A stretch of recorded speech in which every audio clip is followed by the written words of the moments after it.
Hi. Centre for Fashion Enterprise is an organisation that's quite small, but we thrive on the networks that we represent, so the designers in London actually can access much greater knowledge, experience and finance than we could possibly provide. So I thought I'd just go through with you, we started thinking that the relationship was between designers and buyers, and actually we found that the model has got 8 networks that we have to be connected with. But I think it's fair to say that once you've got the networks working together, the expectation is that probably 30% of that network actually get it, and we scoop them into a new network, and 70% actually carry on with what they're doing. So we're not looking at totally joining networks, we're looking at creating a desire to work together and collaborate so that together we go forward in a new way and create new things together. So fashion designers, I mean, that actually is a network that really fulfilled itself very, very quickly. They're pretty socially networked. They pretty much know who they want to be connected with. They kind of know who they think is credible in their world. And that's a pretty fast-growing one. It's a changing one. And it really sort of activates itself. But when you move across to the creatives being anything from artists, photographers, creative web designers, writers, filmmakers, they're the creatives that fashion designers aspire to be working with. It's much harder to connect with that network, and actually it's not very well networked itself. It's not quite as fully formed. So quite a lot of work goes on around sharing professional credentials, creating an aspiration that's a joint aspiration so that they actually come together through pursuit of their work. So that's quite a hard one to get in place. The next network is actually about other networks and organisations. So for us, it would be the British Fashion Council, UK Trade and Industry. There's ITKIT, which is a big ready-to-wear federation in Turkey, obviously a big player in the fashion industry. DCMS, BIS, European Commission, all of those have to have a personal relationship with somebody on our network, and they're absolutely vital to the funding that we need, and we need them to get the messages out about what it is that we're trying to do in fashion, so particularly around SMEs and entrepreneurship. So that's a pretty vital one for our sort of lifeline of financial health.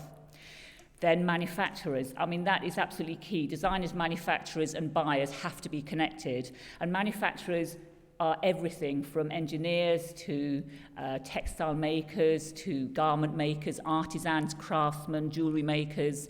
And as fashion reinvents itself all the time, finding new ways of getting things made and new materials that can actually be used becomes more and more important. So that has to be a dynamic network, and that really is through exhibitions mainly, where people can actually go and inadvertently have a look, see who's got what, and then decide who they're going to take forward. So that network forms itself in a totally different way to the sort of dynamic fashion one and the sort of creative, we don't really want to know you, but we might, creative one.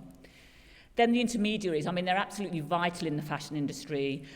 They drive a lot of the connectivity. The journalists, the stylists. I mean, the stylist is probably the most influential person in the fashion world, although they're probably the least known. Web designers fit into this as well. The postal service, that's become absolutely vital. Couriers, the companies, and actually when you get into e-commerce, who's going to make it happen for you? Who's the most reliable? Who can give you the best rates? So this intermediaries is the ever-changing network where different members are required at different times in the fashion cycle, which changes itself every year. So that's the one to really keep on top of, and social networking is totally vital to creating that network and actually joining into it. So if you're not very tech savvy, then you're going to miss out. Financial, again, is really key. Banks, property developers, investors, we never thought would be networked with people developing properties in London boroughs, but that's become a really important network to us. I mean, they've got issues around regeneration, around growing employment, about generating revenues. So they're very much the sort of mission of a small business. They also want to create employment. They also want to generate revenues. They want to feel that they're part of the community they live in. So that the financial one is quite social as well as being to do with access to finance. People move around quite a lot in finance. So it's you have to be on the ball with this one. You have to make sure that you're always checking, are people still there? Because it's big stakes and you can't send an email to the wrong person. The industry, then we have the retailers, the wholesalers, the brands. I mean, that's the hierarchy that sort of puts this face of fashion out there that's sort of hard to reach and really sort of tough nuts. And, it's not really what the fashion industry is like. But they are the face very much of the industry, and they do hold a lot of power in this country. They're far less important in other networks, in other countries, but in UK, that's where the wealth sits, and that's where the power sits. So, like them or not, you have to be connected with that network. And then the final one, obviously, represented by lots of people in this room, education, universities, incubators, training organisations. And they're getting stronger and stronger because those things used to have much more of a social enterprise ethos, but they're becoming really powerful in driving the creative industries. And the better connected these incubators are, the more there's a sharing of skills. And designers in fashion can actually go and experiment a bit more with digital tools or, with a writer that can actually get their voice heard.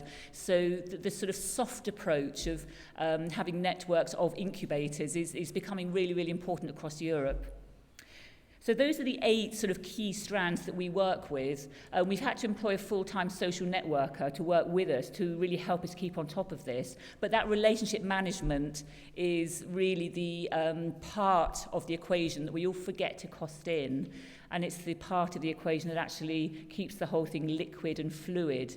And you put a bid in and, for anything, and the first thing you have to do is cut down on your staffing, and the first thing that goes is the person who manages your social networks or your relationship management.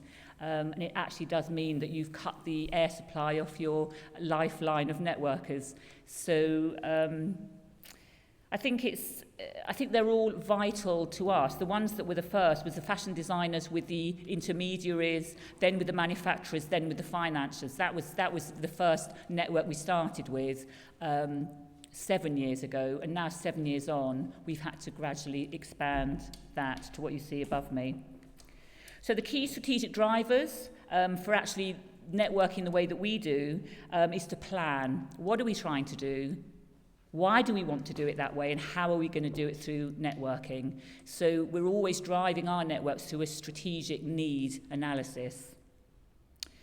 The next key driver is having an integrated social networking strategy. So we have to look at Twitter, Instagram, Facebook, look at our website. Is it all having the same message? Is it reaching all of these 8 networks? They've all got a different way of looking at the world, and how do we make sure that our social networking strategy is actually using the right terminologies and creating the right sort of desire to team up with us. So that's quite a key part of the work that we've got going on.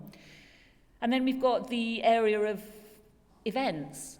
There are some people who actually don't like social networking, who actually don't like going and introducing themselves. They don't like covering the ground, but they'll come to an event that can be more anonymous. So events have become really powerful, and we have to have an event probably every month, and we have a different configuration with the events that we have, and we try and get different sorts of sets of people in the room at any one time, because it's the spontaneous combustion that actually creates that new network and creates a desire to do things together. So just being a network isn't enough. You have to make that network work within itself, and you have to really plan out who you want in the same room and balance it out in a thoughtful fashion when you really think through what it is you're doing and why you're doing it.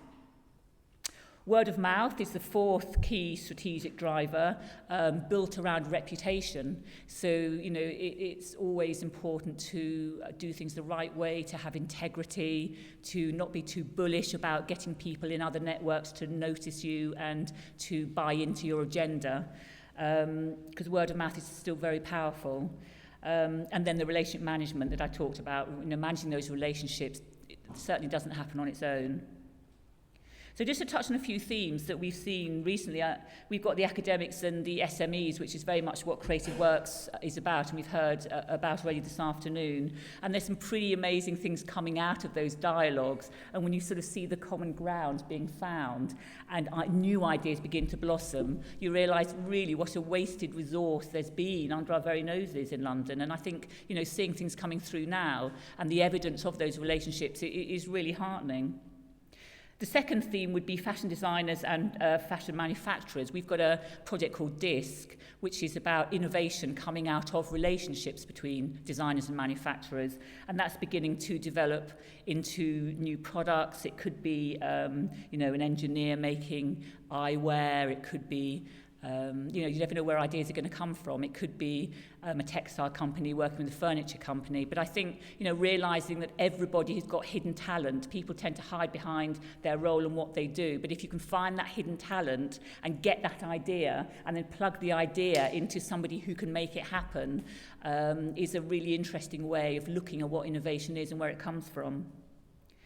SMEs and micro fashion designers teaming up with business. I mean, it seems so blinking obvious, but actually it hasn't been happening. Creatives and designers tend to occupy their own world, and there's quite a lot of entrepreneurs out there, you know, who might even have a bit of money, who are really interested in taking ideas to market or being involved in some way, and it's just a matter of matching up personalities. So, you know, even simple events around a very simple idea, it is not done, and it could so easily yield profit and really unlock some ideas and get them to proof of concept stage.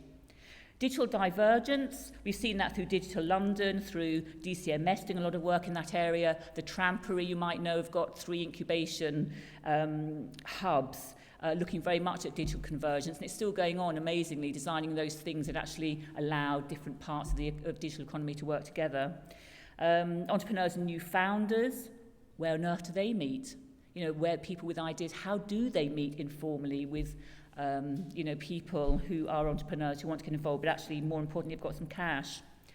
And then we're looking at joining networks is the area we've started sort of feeling around fashion and digital. We had an event a couple of weeks ago with the Trampery, which Tarek came to, and we are interested in apps, and we've got a lot of designers trying to do things that they can't in the fashion field, and actually seeing that there are businesses in London who have got a service where you can create your own rapid prototype jewellery, and it can be delivered to you, and you can choose the colour, and there's some interesting things happening already that, you know, unless you go to an event where those people are, you wouldn't really know.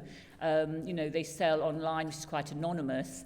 So I think this whole fashion and digital networking is the thing that is exciting me the most at the moment. And I think the event we had, which is our first fashion digital event, it was just amazing. You know, the conversations that went on, you were thinking, you know, better make sure I introduce so-and-so to so-and-so, because they might have a compatible idea. And then, God, when everyone started talking, you know, the noise level went up and you couldn't shut them up. You know, actually the event had to close at 10 o'clock at night, and it was still going on, and people were talking all the way down Mare Street, all the way to Bethnal Green Underground Station, because they hadn't finished. So I think it just shows that there is a will to have a different conversation with other types of innovative minds, shall we say. And I think a lot of good things are going to come out of that. So to me, you know, the whole idea of having the networks is actually how do you bring them together and how do you get those new conversations started? Because once the conversation's started, then something's bound to happen. So thank you very much for listening. Thank you.